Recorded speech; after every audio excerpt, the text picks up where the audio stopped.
Assalamualaikum warahmatullahi wabarakatuh. Bismillah, alhamdulillah, wassalatu wassalamu ala rasulillah. Salam sejahtera untuk kita semuanya. Halo teman-teman, selamat datang kembali di perkuliahan pemrograman web dasar. Dalam video kali ini kita akan membahas HTML form, HTML media, dan HTML plugin. Mari kita coba bahas HTML form terlebih dahulu. HTML form biasanya digunakan untuk mengumpulkan data dari pengunjung.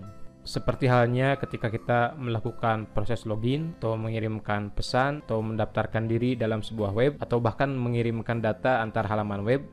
Proses-proses tersebut biasanya pasti akan menggunakan HTML form. Dan kita akan coba bahas bagaimana cara menggunakan tag form di dalam HTML itu sendiri. Penggunaan form itu sendiri, jika hanya menggunakan HTML, maka tidak akan berguna. Karena form itu biasanya hanya berupa interface yang bertugas untuk mengumpulkan data dari user dan akan diproses biasanya dengan bahasa pemrograman server side script ya, atau dengan JavaScript. Kemudian nanti data-data tersebut diproses atau disimpan di dalam sebuah DBMS. Dalam video ini tentu saya tidak akan membahas bagaimana cara HTML form itu bekerja. Namun yang akan kita bahas adalah tag-tag dasar yang digunakan untuk membuat form di dalam HTML. Di antaranya ada form, kemudian input, text area, ada select, ada option, termasuk ada label dan ada juga tag-tag lainnya. Mari kita buka editor kita dan kita akan coba buat tag-tag tersebut.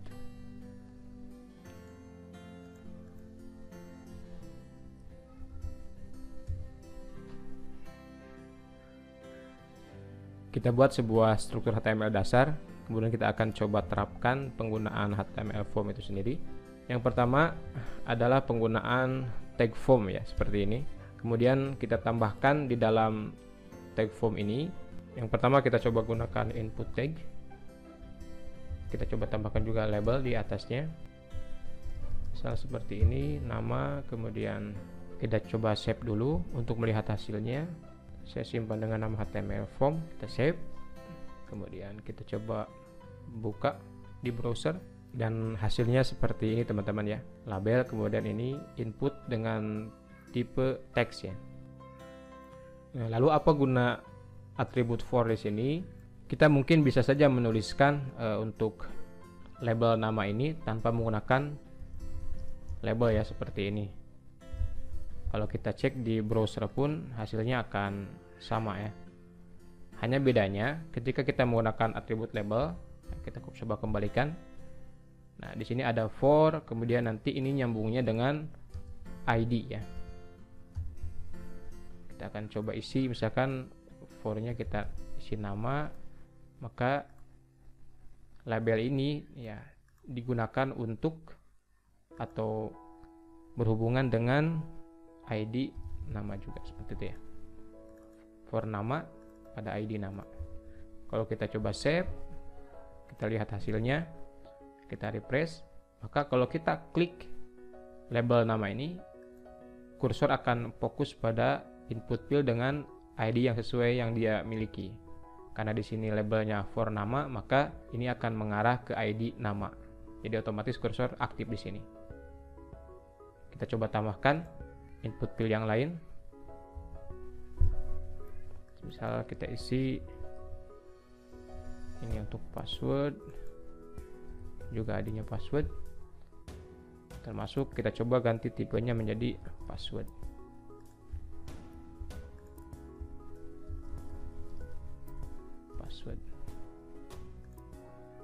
Coba cek lagi, refresh, muncul seperti ini.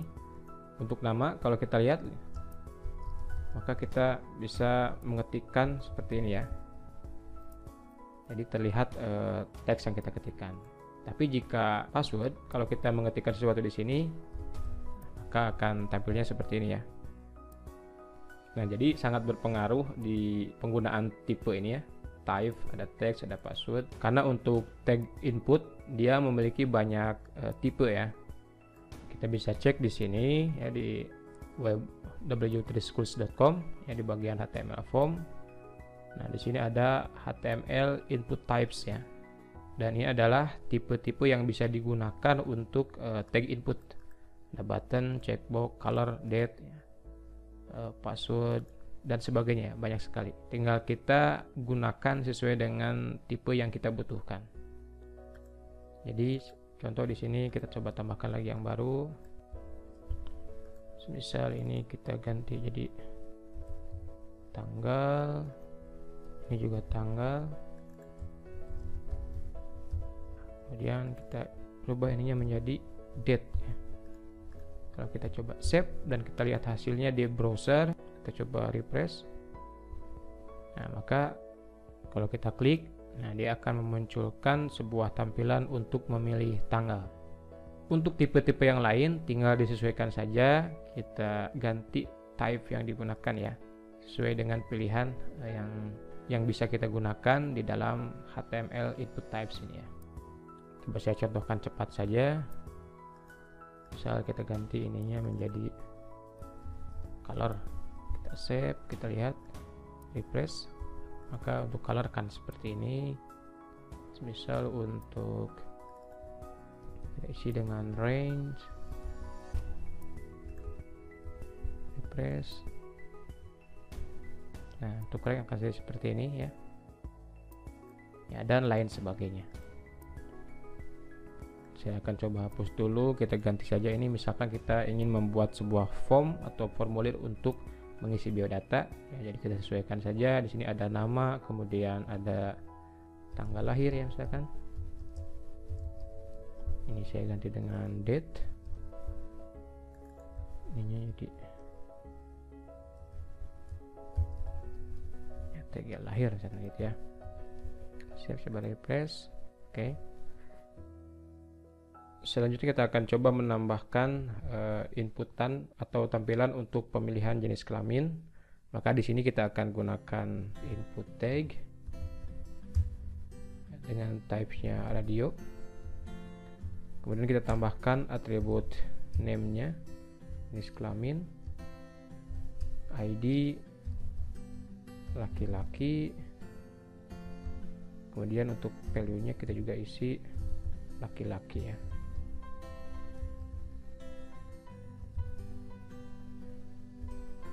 Coba share dulu, kita lihat hasilnya akan muncul seperti ini ya. Belum ada tulisannya, maka kita tambahkan label setelahnya.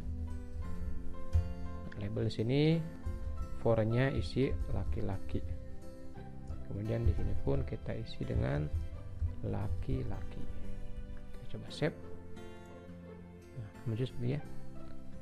Sebelum itu kita coba ke bawahkan dulu ya, biar tidak terus berjajar ke pinggir seperti ini ya. Sementara kita gunakan BR saja dulu ya. Nah, tentunya untuk tampilan ini nanti akan lebih maksimal kalau kita sudah belajar CSS. Untuk sementara kita buat simple saja dulu, kita gunakan BR ya, break, untuk membuat dia ke bawah aja sebenarnya. Kita coba refresh seperti ini ya. Sekarang baru ada pilihan, atau kita bisa tambahkan di sini sebuah teks ya. Kita isi jenis kelamin. Kemudian ini kita juga duplikasi, kita tambahkan untuk perempuan. Name-nya tetap CK, ID-nya yang kita rubah ya. Kita isi dengan perempuan.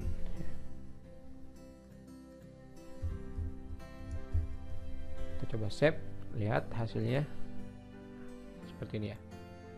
Ya, dengan radio button ini ya, dengan name yang sama, maka dia akan otomatis memilih ya, tidak akan bisa terpilih dua-duanya.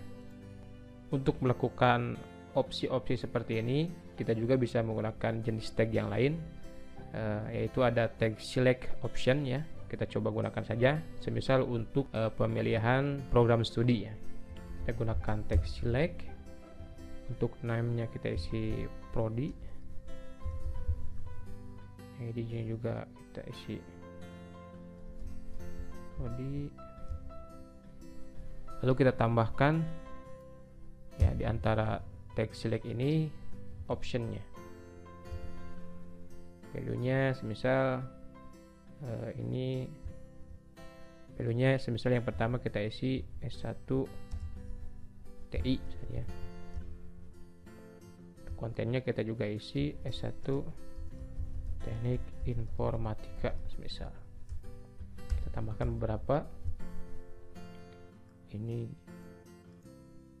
S1 SI, kita sesuaikan sistem informasi. Ini D3. Oke, kita buat 3 saja.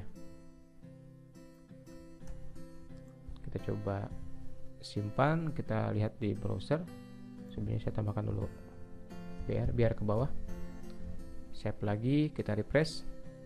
Nah, maka akan muncul seperti ini ya. Atau kita juga bisa tambahkan di sini label juga. Labelnya for prodi ya. Pilih program studi atau program studi saja seperti itu. Kita save, kemudian kita cek lagi. Nah, akhirnya kita klik. Nah, akan ke sini. Itu adalah penggunaan tag select dan option ya. Jadi seperti itu, kita buatkan label, select, kemudian di dalamnya ada option-option yang bisa dipilih. Nah, tabelnya akan muncul seperti ini. Oh, untuk jenis kelamin mungkin kita ganti saja ya, ini menjadi label. Pornya kita kosongkan, kita isi saja ini jenis kelamin biar ke pinggir. Nah, gini ya. Selanjutnya kita akan coba tambahkan tag yang lain, semisal untuk menginput data alamat. Kita buatkan labelnya, kita isi dengan alamat untuk pornya, kontennya isi alamat. Untuk alamat kita gunakan text area, name-nya kita isi alamat, kemudian untuk ID-nya pun kita isi alamat. Ini untuk kolom dan rows-nya kita tambahkan dulu break ya. Kita coba save, kita lihat hasilnya. Nah, seperti ini ya. Jadi text area itu digunakan untuk menginput teks yang banyak. Nah, kalau kita mau perkecil ya, misalnya kita jadikan 5 ya, kita coba save, refresh, maka dia akan baik. Dan tag selanjutnya akan kita coba di dalam HTML form ini adalah tag checkbox ya, yaitu tag yang bisa kita gunakan untuk memilih beberapa data, misal untuk pemilihan data hobi. Kita coba saja, kita buatkan label ya, isi pornya jangan diisi, kontennya kita isi dengan hobi. Setelah itu kita gunakan input tag. Tipe yang kita gunakan adalah checkbox.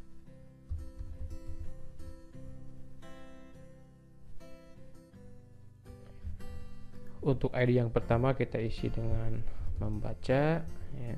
Kita buatkan juga labelnya, label untuk membaca. Kita isi kontennya dengan membaca. Kita buat beberapa.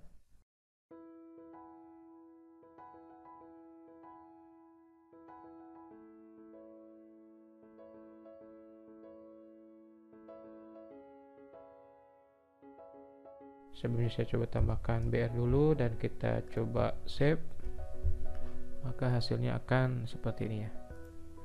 Jadi untuk checkbox itu kita bisa milih beberapa.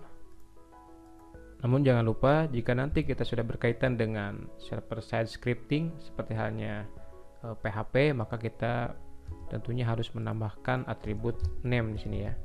Kita sesuaikan. Misal name untuk input checkbox yang pertama kita isi dengan hobi 1 ya. Kemudian di sini juga kita isi name-nya dengan hobi 2, dan selanjutnya kita isi name yang ketiga dengan hobi 3.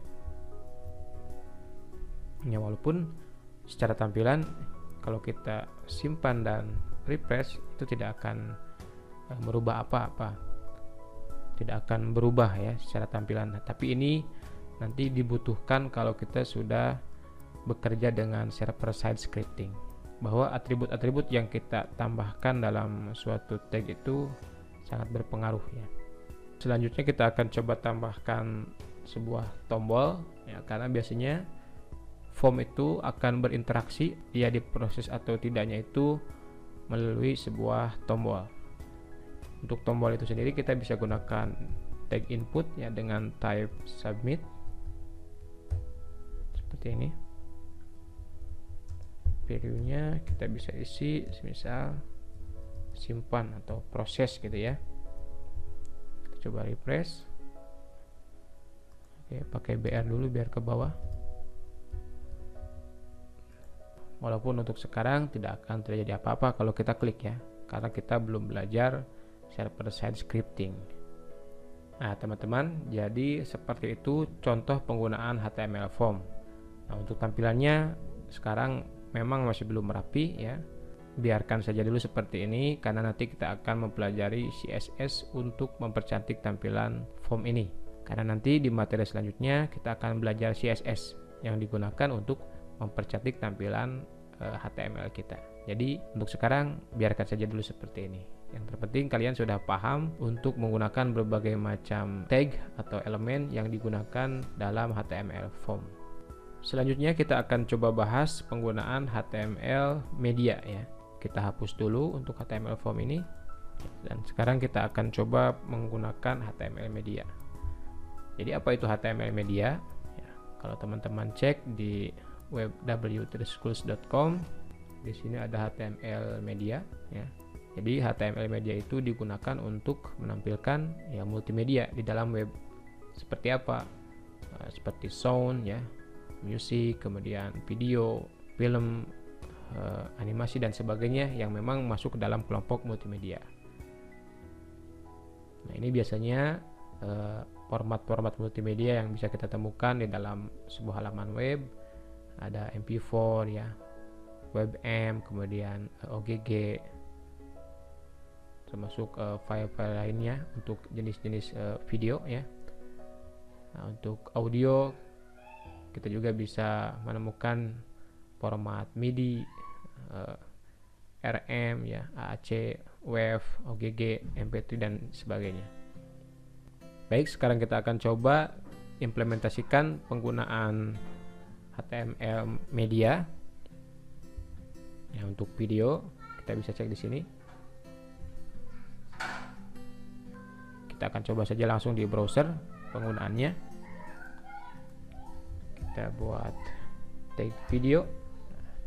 Nah di sini secara otomatis diarahkan untuk source-nya ya, atau sumber dari video itu sendiri. Baik, untuk videonya saya akan coba tambahkan sebuah video yang saya akan simpan video tersebut di dalam folder yang sama tempat HTML form ini disimpan. Oke, saya akan coba tambahkan video ini.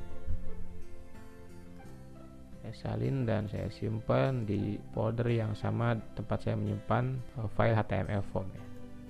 Paste di sini. Kemudian saya perpendek dulu namanya ya, biar gampang. Saya kasih nama Gunung Glung.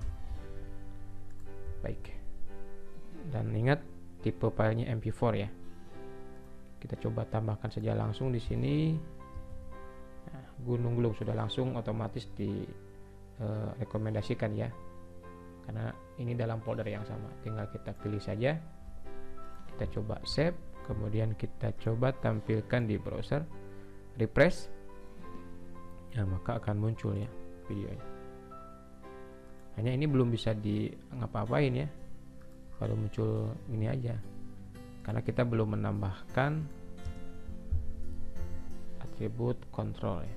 Coba kita tambahkan atribut control, kita save, dan kita refresh.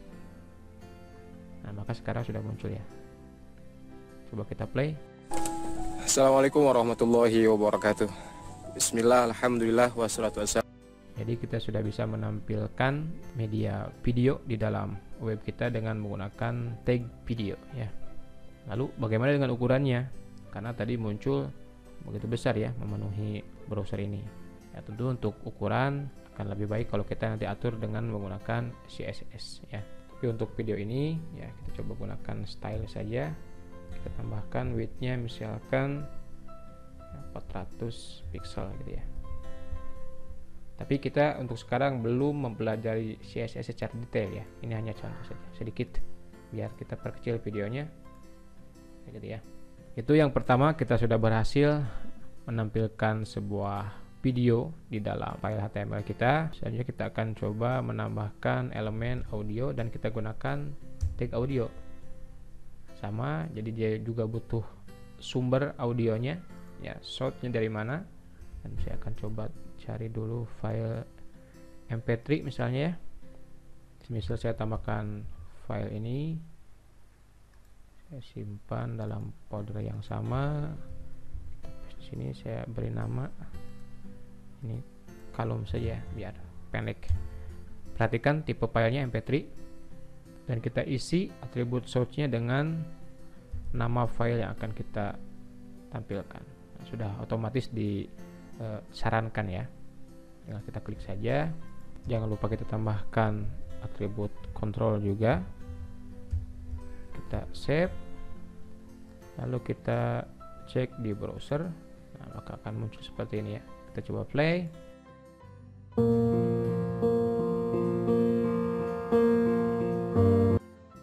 Jadi itu yang kedua, untuk HTML media kita sudah bisa menambahkan elemen audio ke dalam web kita. Mari kita coba elemen yang lain. Semisal kita akan coba tambahkan video YouTube. Nah, cara yang mudah adalah boleh kalian buka saja browser, kemudian buka YouTube. Saya akan coba tambahkan sebuah video YouTube ya, dari YouTube saya. Saya akan coba tambahkan video ini. Nah, caranya cukup mudah. Kalau kita ingin menambahkan video YouTube di dalam web kita tinggal klik tombol share ya. Kemudian di sini ada embed ya. Klik embed, maka akan muncul kode HTML-nya iframe seperti ini. Di sini juga ada pilihan apakah dimunculkan show player control-nya. Tinggal kita copy saja dan kita tempel di file HTML. Coba kita tambahkan BR dulu biar ke bawah. Sini kita tambahkan BR. Kita coba save dan kita lihat di browser hasilnya seperti apa. Nah, maka dengan cara tadi kita bisa menampilkan atau menyisipkan video YouTube di dalam file HTML kita. Dan ini bisa di play di sini ya. Tentunya asal terkoneksi dengan internet ya. Kita sudah berhasil menambahkan video, audio, kemudian YouTube. Coba kita akan tambahkan jenis media yang lain. Nah, di dalam HTML, kalau kita ingin menampilkan elemen-elemen yang tidak ada tagnya di dalam HTML ya. Maksudnya apa? Contoh untuk video kan ada tag video ya. Nah, untuk audio ada tag audio. Tapi kalau misalkan kita ingin menampilkan peta ya atau Google Maps di HTML kita, apakah bisa? Namun tidak ada tag yang secara khusus digunakan untuk elemen tersebut. Maka dalam HTML kita bisa menggunakan yang namanya HTML plugin ya. Yaitu tag-tag yang digunakan untuk menampilkan elemen-elemen yang tidak secara spesifik dibuatkan tagnya di dalam HTML. Nah, untuk jenis tagnya itu sendiri ada yang namanya objek ya. Kemudian ada yang namanya embed seperti ini ya. Nah, untuk objek dan embed itu sendiri dia bisa digunakan untuk menampung berbagai jenis konten, apakah itu gambar, video, audio dan sebagainya, termasuk jenis-jenis konten yang lain ya. Semisal peta dan lain sebagainya. Nah, semisal kita akan coba menampilkan video dengan menggunakan tag objek ini ya. Saya coba hapus dulu. Saya gunakan dulu objek. Coba kita tampilkan video dengan menggunakan tag objek ya. Jadi nama videonya Gunung-Gunung MP4. Coba kita save dulu dan hasilnya seperti apa? Muncul ya. Jadi dengan objek pun bisa muncul. Coba kita gunakan embed.